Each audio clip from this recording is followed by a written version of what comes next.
భారతదేశానికి సంబంధించిన వ్యవసాయము స్వామి, భారతదేశానికి సంబంధించిన ఆవు అనాదిగా వ్యవసాయంలో ఉంది. కానీ ఈ ధార్మిక కేంద్రాల్లో చాలా చోట్ల భారతదేశంలో సంకర జాతి జంతువులు పెట్టారు ఆవు అనుకుని. స్వాములు అన్ని మఠాల్లోనూ ఇదే పరిస్థితి ఉంది.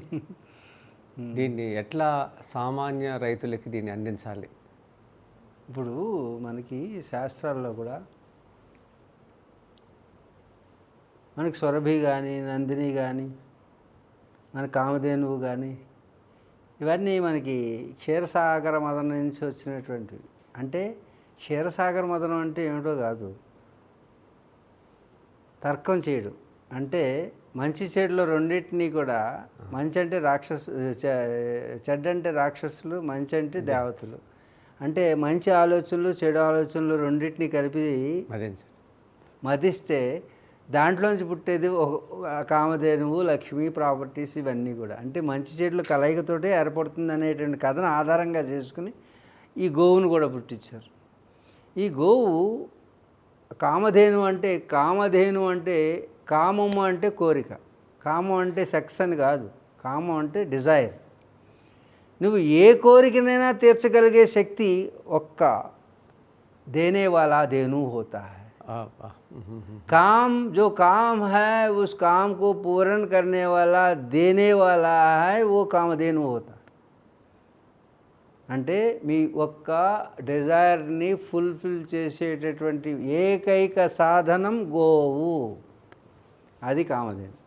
గోవు అనే సంస్కృత పదానికి అర్థం ఏంటంటే మంచివారు అని అర్థం, మంచి అని అర్థం. అంటే ఈ సమాజానికి మంచిని చేసి మేలు చేసేది ఏదైనా ఒకటి ఉంటే ఈ సృష్టిలో అది గోవు తప్ప ఏదీ కాదు. అందుకే దానికి అంత ప్రాధాన్యత ఇచ్చారు. గోవులో ఉన్నటువంటి ముఖ్యమైనటువంటి లక్షణాలు ఏమిటంటే, గోవు యొక్క ఉచ్ఛ్వాస నిశ్వాసాల నుంచి వచ్చే గాలి కుష్టు వ్యాధిని కూడా హరిస్తుంది. ఏంటి, గోశాలలో కనుక చర్మ వ్యాధులు ఉన్నటువంటి వారిని పడుకోబెడితే చర్మ వ్యాధులు తగ్గిపోతాయి. అంటే ఘోరమైనటువంటి చర్మ వ్యాధులు కూడా గోవు యొక్క ఉచ్ఛ్వాస నిశ్వాసాల ద్వారా తగ్గుతాయి. గోవు యొక్క మూత్రం ద్వారా అనేక రోగాలు తగ్గుతాయి. అర్థమవుతుంది. అలాగే గోవు యొక్క నొరగ, నెవరేసేటప్పుడు నొరగ రాసుకుంటే చర్మ వ్యాధులు, తెల్లబొల్లి వ్యాధులు, అంటే శ్వేతకుష్టు లాంటి వ్యాధులు పోతాయి. అంటే అలాగని ఆవుల దగ్గరికి పరిగెత్తకండి, వాటిని డిస్టర్బ్ చేయకండి. కాకపోతే గోవులు అనేవి ఎలా ఉండాలో ఆ గోజాతిని కూడా మనం గుర్తించాలి. తెల్లగా ఉన్నవన్నీ పాలు కాదు, నల్లగా ఉన్నవన్నీ నీళ్ళు కాదన్నారు ఎవరో పెద్దలు. అలాగే ఇప్పుడు మీరు కొనేటటువంటి ఆవు పాలు ఉన్నాయో లేదో చూసుకోండి, ఆ పాలు ఎంత ఉన్నాయో చూసుకోండి. పాలు అనుకుంటున్నారు, పాపాలు చేస్తున్నారు పాలు పేరుతో. అవి లోపాలై మీకు శాపాలై మీ జీవితానికి అనర్థదాయకమైన రోగాలు, లోపాలు. అంచేత గోవు అంటే ఎలా ఉండాలంటే మోపురం ఉండాలి. పెద్ద మోపురం ఉన్నటువంటిది భారత దేశీయ వేద లక్షణాలు కలిగినటువంటి గోవు అయితేనే నేను చెప్పినవన్నీ వస్తాయి. ప్రతి గోవు దగ్గరికి వెళ్ళి దాన్ని ముక్కట్టుకుని మూతట్టుకుని మొత్తం రాసేసుకోకండి రేపటి నుంచి. ప్రతి ఓడు పొద్దున్న చెంపు పట్టుకుని వెళ్ళిపోతున్నాడు ఆవు దగ్గరికి. గోమూత్రం అంటే అన్ని గోవులు కాదురా నాన్న. అందరు స్త్రీలు కూడా కాదు, స్త్రీలు కూడా ఉంటారు. స్త్రీల్లో స్త్రీలు ఉంటారు. జాగ్రత్త, ముట్టుకుంటే కాలిపోతుంది, పట్టుకుంటే బొబ్బలు వచ్చేస్తుంది. కాబట్టి అలాగే గోవుల్లో కూడా గోవు మోపురం లేనటువంటి గోవు, కాపురానికి పనిచేయనటువంటి స్త్రీ ఒకటే. మోపురం లేకపోతే అది గోవు కాదు. భారతదేశీయ అలాగే వేద లక్షణాలు, ముఖం ఎలా ఉండాలి, కళ్ళు ఎలా ఉండాలి, కొమ్ములు ఎలా ఉండాలి, చెవులు ఎలా ఉండాలి, తోక ఎలా ఉండాలి, వేద లక్షణాలు కొన్ని ఉన్నాయి. ఆ లక్షణాలు కలిగినటువంటి గోవు అయితేనే వ్యవసాయానికి ఉపయోగపడుతుంది. ఆ గో సంతతికి పుట్టినటువంటి ఏవైతే మగ సంతానమేమో హలం కట్టి పొలాన్ని దున్ని హలాన్ని హరించి వేసే శక్తి డెక్కలకు ఉంటుంది. డెక్కలు పాద ఘటన చేసేటప్పుడు మీరు అనుకుంటున్నారు దున్నితే పొలం వస్తుందని. దున్నితే హాలాహలం పోవాలి అంటే విషం పోవాలంటే ఆ యొక్క గిట్టలు తగలాలి. విన్నాను స్వామి ఇది ఈ విషయం. అర్థమైందా? కొమ్ములతో కుమ్మాలి. ఇది ధార్మికమైనటువంటి ఒక వ్యవస్థ. అందుకు గోసంతానం అనేటటువంటిది లేకుండా వ్యవసాయం చేస్తే అది వ్యవస్థకి వినాశనాన్ని కలగజేస్తుంది. ట్రాక్టర్లతో దున్నడం, హలంతో పొలం దున్నాలి. హాలాహలాన్ని హలం మాత్రమే తీసేయగలదు. దాని వెనుకున్న రహస్యం చెప్తే ఒక్క హలం గురించే ఒక రోజంతా చెప్తాను. అంటే నాగల గురించి మేకింగ్ హౌ అంటే దాన్ని తయారు చేసే విధానం, దానికి ఉపయోగించే కర్ర, దానికి ఉండే ఆరుకి బయట పైన లాక్ చేసే సిస్టమ్. ఒక్క హలంలోనే 100 సైంటిస్టులకి తెలియనటువంటి రహస్యాలు ఉన్నాయి ఒక్క హలంలో. అంటే పొలం దున్నే హలంలో. మరి పొలాన్ని పండించడానికి ఎన్ని రకాలైనటువంటి ఎంతమంది సైంటిస్టులు పుట్టాలి? ఆవు గిట్టల నుంచి ఏమొస్తుంది, ఆవు ముక్కులోంచి ఏమొస్తుంది, ఆవు చెవుల్లోంచి ఏమొస్తుంది. చూడండి, మీరు పొలం దున్నేటప్పుడు మీరు ఏం చేస్తున్నారు? చుట్టూ అడవులు నాశనం చేస్తున్నారు. అడవులు నాశనం చేస్తే ఏమవుతుందంటే ఎకలాజికల్ బ్యాలెన్స్ దెబ్బతింటుంది. దాంట్లో వచ్చేటువంటి పురుగులు, పుట్ర, పాములు, ఎలకలు, దోమలు అన్ని రకాల జీవరాశులు దాంట్లో పెరిగినప్పుడే వాటి మలమూత్రాలు కూడా యాడ్ అయితే కెమికల్ రియాక్షన్ స్టార్ట్ అవుతుంది. అప్పుడు ఎకలాజికల్ బ్యాలెన్స్ వస్తుంది. అందుకని కేవలం వరి పండిస్తే వరిలో ఆ పంట ఉండదు. దాని చుట్టూ లైట్నింగ్ ఫ్లైస్ ఉండాలి. అంటే మినుగురు పురుగులు వస్తున్నాయి మీ పొలాల్లో. మన ప్రకృతి వ్యవసాయంలో ఉంటాయండి, బయట ఉండవు. మినుగురు పురుగులు రావాలి. మినుగురు పురుగులు లైట్నింగ్ వేయాలి. లైట్నింగ్ నుంచి యూవీ రేస్ వస్తాయి. అసలు మీకు ఈ టెక్నాలజీ ఎన్నాళ్ళని చెప్పాలి? ఎవరు వింటారా? భారతీయులు ఎంత జ్ఞానం ఉంది. సైంటిస్టులు చెప్పినవి వింటారా? సైంటిస్ట్ చెప్పింది వినరా? ఒక లైట్నింగ్ జీవరసాయన శాస్త్రం తెలవాలి, బయోకెమిస్ట్రీ, మైక్రోబయాలజీ, ఇవన్నీ కూడా ఒక సైంటిస్ట్కి అన్నీ తెలుసురా నాన్న. Astronomy, astrology, astro science, robotics, whatever you want there are in our culture. ఇన్ని తయారు చేసాం, పుష్పక విమానాలు తయారు చేసాం. బృహద్ది అంతర్ సర్వస్వం అనేది భారద్వాజ మహారాష్ట్ర రాసింది. 800 designs of aircrafts are there. Aeronautical engineering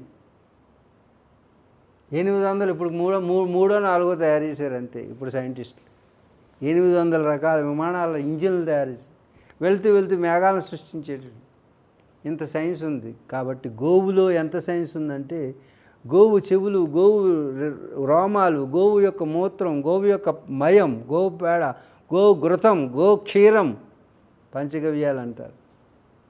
ఆఖరికి మీరు గోవుని పిడక చేసి ఆ పిడకని మా నాన్నగారు చేయించారు మా చేత. మాకు దాదాపు 300 ఆవులు ఉండేవి. ఆవుల్ని పాలేర్లు 10 మంది పాలేర్లు ఉండేవారు. పాలేర్లు కాకుండా మా బుడ్డి చేతులతోటి పేడ తీయించేవారు, వస్తున్న ఎత్తిచ్చేవారు. ఆ గడ్డి ఎలా తొక్కేస్తే ఆ తొక్కిన గడ్డిని మళ్ళీ పెంటలో పాడేయించేవారు. ఆవు పిడకలు చేయడం నేర్పేవారు. పొట్టు, ఆ వ్యవసాయం నుంచి వచ్చినటువంటి పొల్లు ఉంటుంది కదా ఎగరేస్తే, ఆ పొట్టు పిడకలు చేయడం. పిడకలు ఇప్పుడు చేయగలను నేను. పేడ మీకు గోడకి పిడక కొట్టగలను, పిడకను తీయగలను. పిడక ఎలా కొట్టాలో నాకు తెలుసు. ఒక దెబ్బ ఎలా వేసి రెండో దెబ్బ ఎలా వేయాలో తెలుసు. ఫోర్స్గా ఉంటుంది. చిలుకు వేయడం తెలుసు, పేడతో అలకడం తెలుసు. ఇన్ని నేర్చుకుని చూడండి, చిన్నప్పటి నుంచి ప్రతి ఒక్కటి మా నాన్నగారు ఇంత ఐశ్వర్యం పుట్టినప్పటికీ ప్రతిదీ మర్చిపోకుండా మూలాలు నేర్పారు. కాబట్టి ఈరోజు మాట్లాడగలుగుతాం. జ్ఞాన విజ్ఞాన తృప్తాత్మ. జ్ఞానం ఉంటే సరిపోదు, విజ్ఞానం కావాలి, ప్రయోగాత్మకమైన జ్ఞానం కావాలి. ప్రయోగించి తెలుసుకున్నవాడే సరైనటువంటి వాడు యోగి కాగలడు.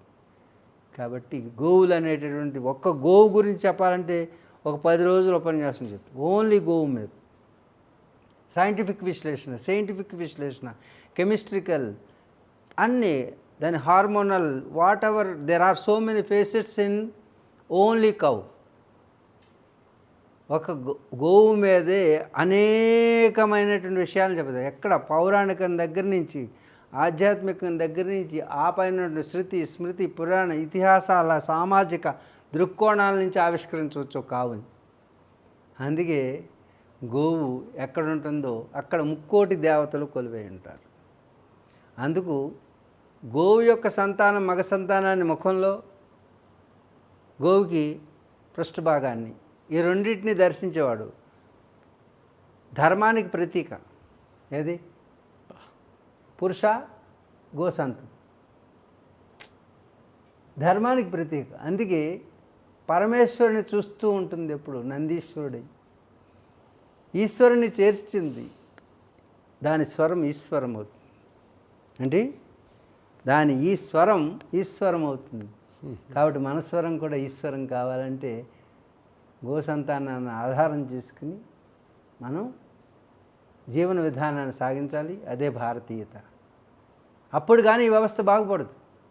ఈ పీసీఓడీలు, ఇన్ఫెర్టిలిటీ, పొటెన్సీ, ఇప్పుడు మగవాళ్ళ మగతనం లోపించడానికి, ఆడవాళ్ళలో గర్భ విచ్ఛిత్తులు జరగడానికి, గర్భం ధారణ చేయక ఐవీఎఫ్లు రావడానికి కారణం సైంటిస్టులు వేసిన మాయాజాలంలో మీరు పడ్డారు. కేఎఫ్సీలని, సిఎఫ్సీలని, డొనాల్డ్ అని, ఏవేవో పిచ్చి పిచ్చి తిళ్ళని పెట్టేసి మీకు ఆ పిచ్చి తిళ్ళు తినడం వలన గో ఆధారితమైనటువంటి క్షీరధారలు పోయింది. క్షీరధారలు పోయి నీ తల్లి యొక్క క్షీరధారలు అమృతమై వెదజల్లేటటువంటిది. భూమి నుంచి ఉద్భవించినటువంటి భూజాతి అయినటువంటి సీతను ఆవిష్కరించినటువంటిది నా తల్లి భారతి. రాముని చేరుస్తుంది సీత. సీత ఎవరు? సీత అంటే ఎవరు? గీతలోంచి పుట్టింది. గీత అంటే ఎవరు? భూమి నుంచి పుట్టింది. భూమి నుంచి పుట్టింది ఏంటి? ఓషధులు. ఓషధులు తిని పెరిగింది ఏంటి? ఆవు.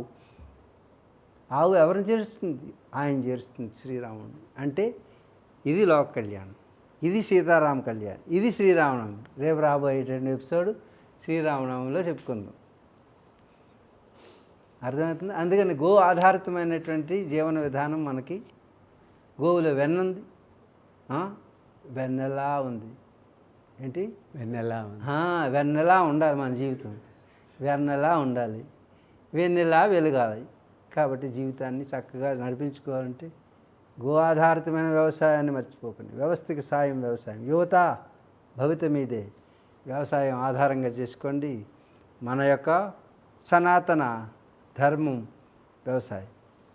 ఆ సనాతన ధర్మాన్ని ఆచరించి ధార్మిక వ్యవసాయం చేయండి. ఎవరింటి దగ్గర వాళ్ళే ఉండండి. హాయి ఎవరి ఊరిలో వాళ్ళే ఉండండి. ఎవరి ప్రాంతంలో వాళ్ళే ఉండండి. ఒక గోవు, 2 ఎద్దులు, ఇంత జాగా.